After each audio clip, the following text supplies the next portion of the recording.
Je vous remercie. Merci Madame la Présidente. J'avais prévu de m'exprimer dans le cadre de l'ordre du jour.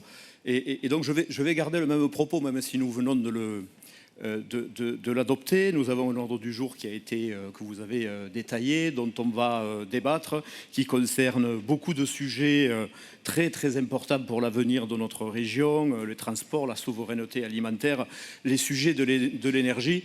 Et je peux vous dire, pour avoir eu le privilège avec d'autres collègues qui sont ici, membres du groupe radical et citoyen, je vois Didier Codorniou à la tribune, je vois Florence Brutus notamment, que Guy Esclopé aurait été fier de ces politiques que nous mettons en œuvre, qu'il les a accompagnées tout au long de son mandat entre 2015 et 2021, que ce fut un élu engagé pour son territoire d'élection, puisqu'il avait été élu dans le département de l'Ariège, et les Ariégeois se souviennent de sa disponibilité pour suivre les dossiers qui concernaient le conseil régional, engagé bien sûr pour son territoire où il est né, où il a vécu et où nous l'avons accompagné il y a quelques jours.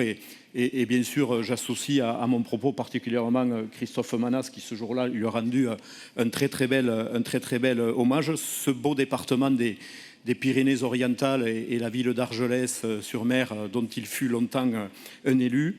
Et en résumé, il aurait été donc très fier du travail que nous faisons encore tous ensemble dans cette majorité régionale, parce que c'était un élu engagé, parce que c'était un élu qui défendait les valeurs de la République, et qu'après ce que je viens d'entendre, je peux dire que c'était un élu digne et que nous avons été tous très fiers d'avoir été élus à ses côtés. Je vous remercie.